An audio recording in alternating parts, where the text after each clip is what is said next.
But you can't go back to our apartment anymore. Why's that? Because I terminated our contract for that room. What? I mean, we already vacated out from our apartment. You've got to be kidding. It's okay. Don't worry about it. It's okay. I've properly left your stuff at the rented storage. See? I didn't throw away any of your stuff, so don't worry. It's completely fine. If you want it then, here, the key. I'll tell you where it is. Okay? Shut the hell up, you stupid jerk. My name is Amanda. I'm 29 years old and I work in a company. I've been married to my husband Mel for 3 years now. Currently, we live with my in-laws at their house, and so now we're a family of 4. When I first got married to Mel, it was just me and my husband.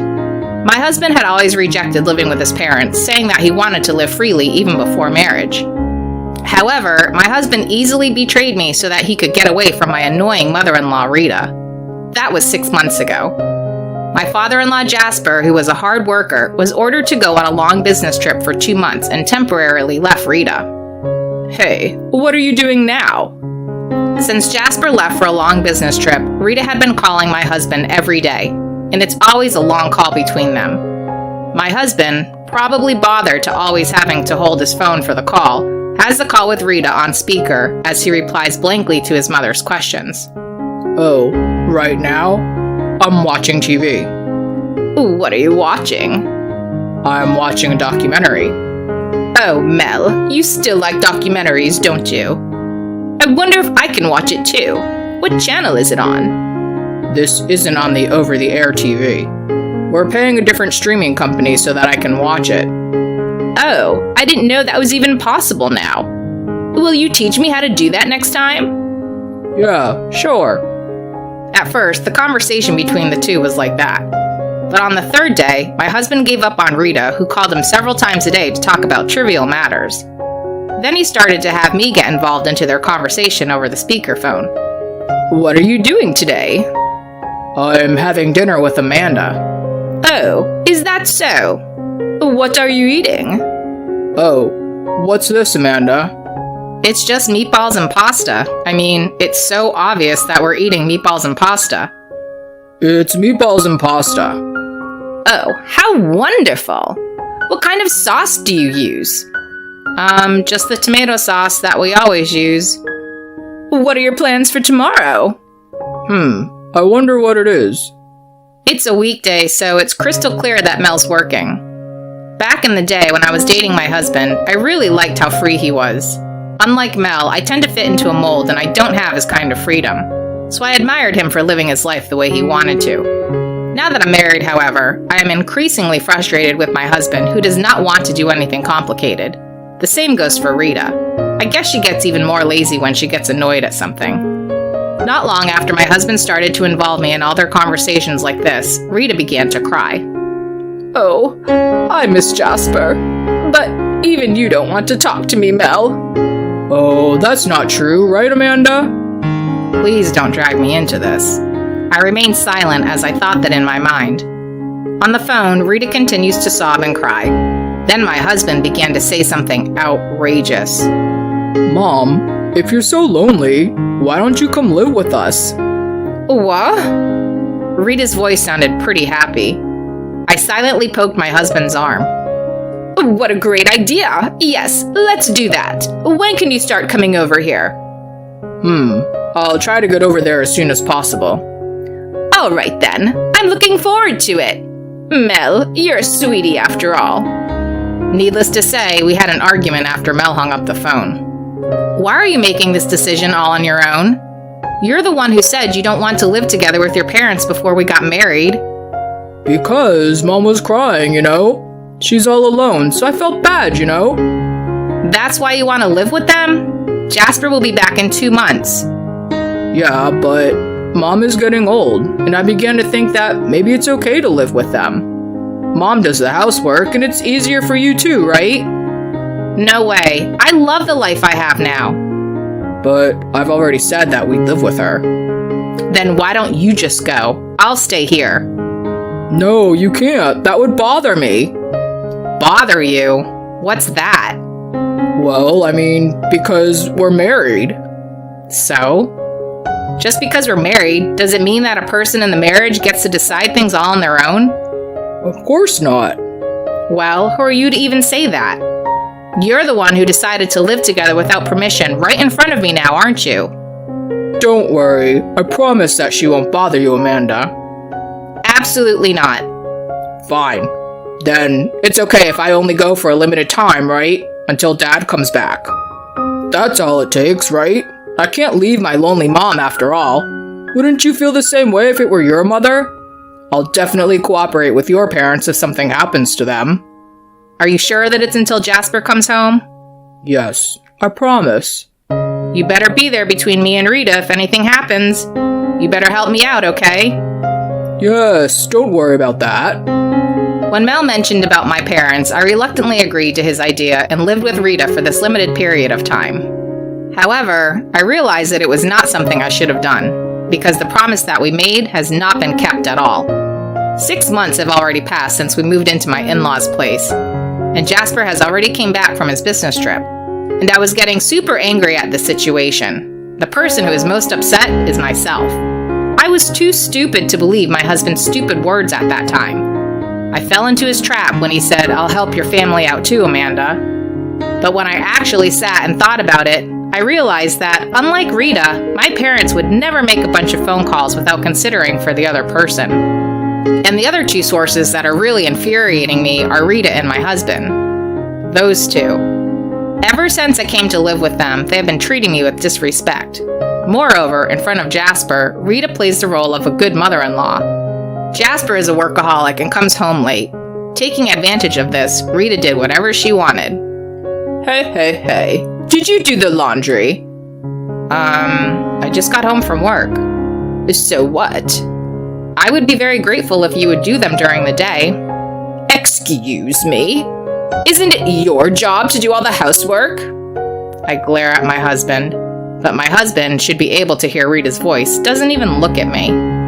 Hey, I'm hungry. What's for dinner tonight?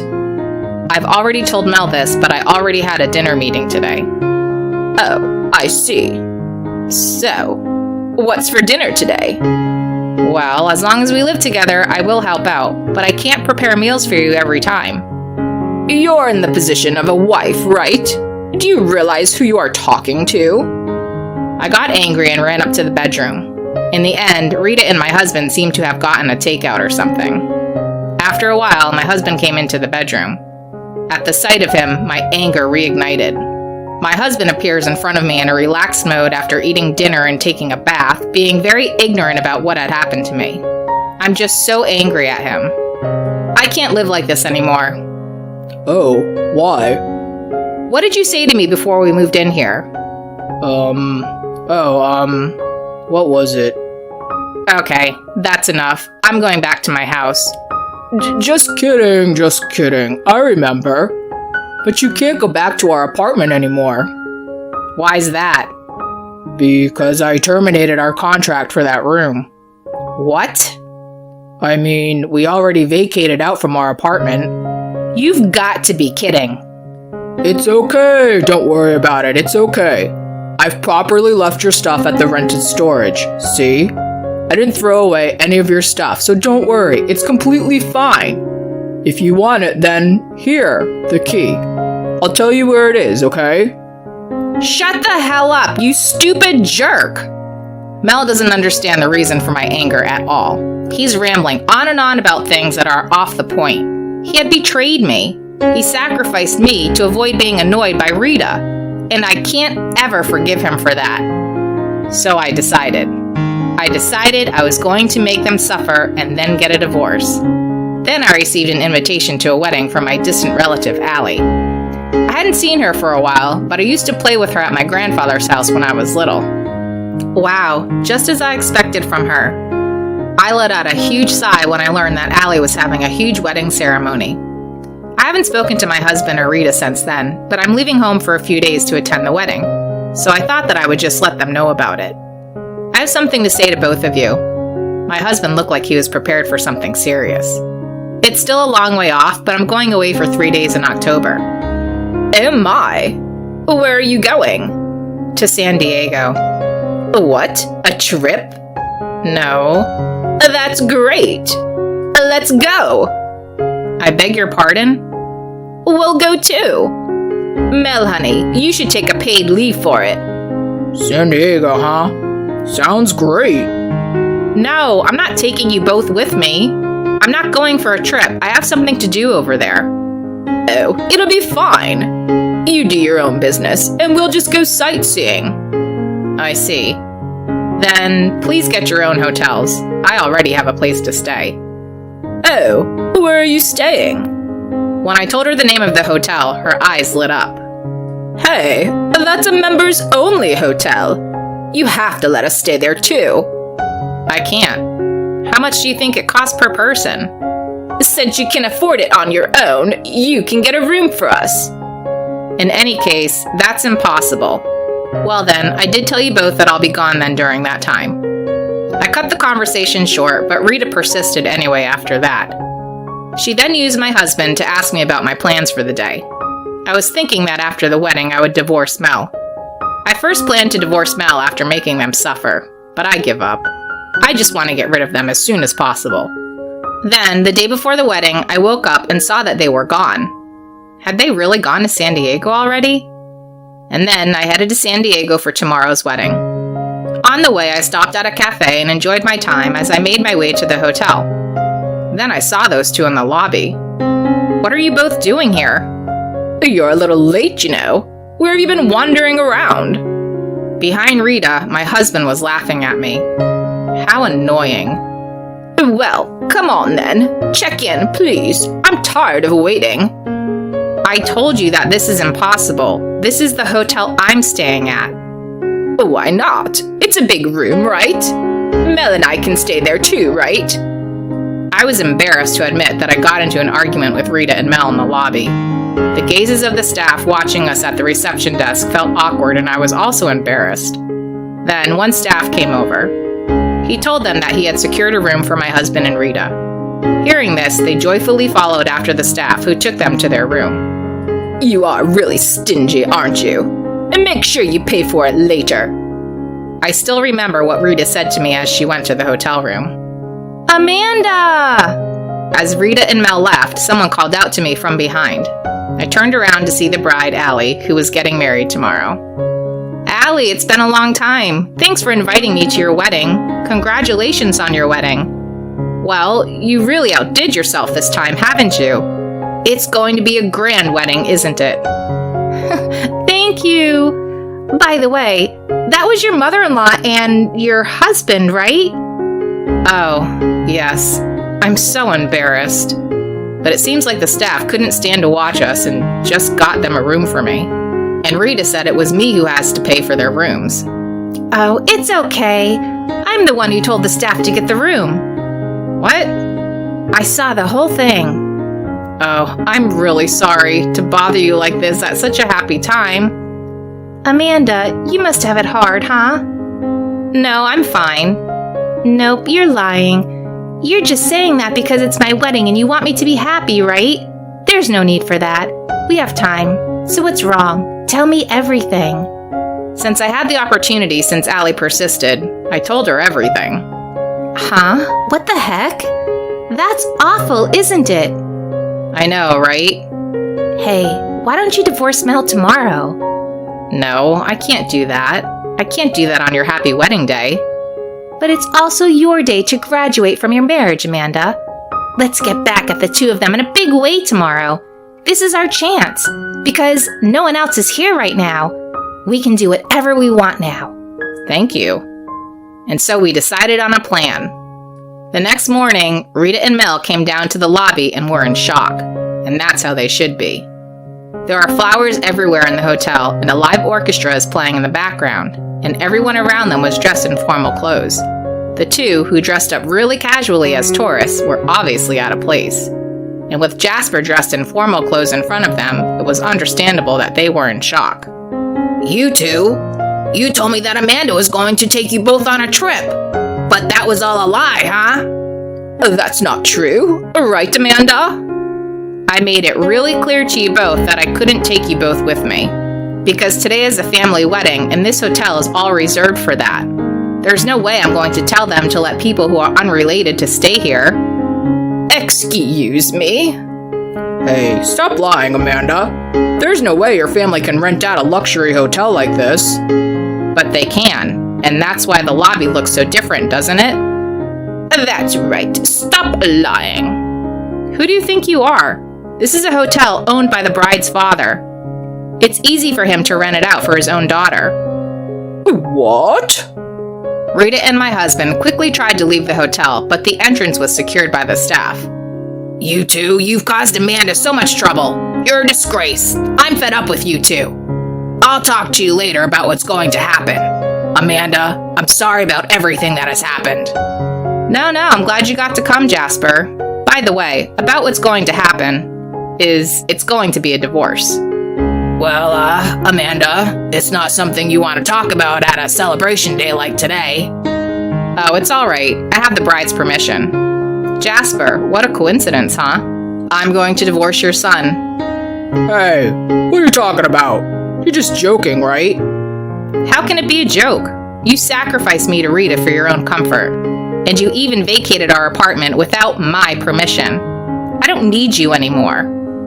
All the people there who were listening cheered and applauded when I said all this. My parents had a complicated look on their faces, but they silently witnessed the event. Jasper then took my husband and Rita home. Allie's wedding was in the afternoon. Normally, everyone would have been able to relax in the morning, but they all cooperated with me. I felt embarrassed and ashamed, but my mind and heart felt way better. I was grateful for everyone's cooperation. After that, I divorced Mel without returning to my in-laws. Of course, I filed for compensation against my ex-husband. My ex-husband said that I didn't have to pay for the hotel fee if he didn't have to pay for the compensation, which made no complete sense to me. But I made him pay the compensation in a lump sum. When I told them how much the hotel room cost, they were in shock. The suite room that they used cost $3,800 a night. There was also a $16,000 suite room, but they did not get that one, all thanks to Allie. But to think that Mel had even the nerve to say that $3,800 would balance out the compensation. What a joke, huh? Of course, Jasper divorced Rita as well. Originally, Jasper was troubled by Rita's spending spree. Now those two have been kicked out of the in-laws' house and are living in a rented apartment. My ex-husband's salary is not really a good one, so if he has to live with Rita, who tends to spend a lot, he will soon run out of savings. The freedom he loves so much is gone now. I, on the other hand, am enjoying life on my own. It sure is really nice to be free. Next week, Allie and I plan to celebrate my divorce from Mel. I enjoy my current life the most. Sacrificing your own wife to free yourself? That's not good at all. But in the end, Amanda's ex-husband lost his freedom, and that's because he does terrible things, so it's what he deserves. I hope Amanda's life will be an enjoyable one from now on. Thank you for watching until the end. Please subscribe to our channel. See you in the next video.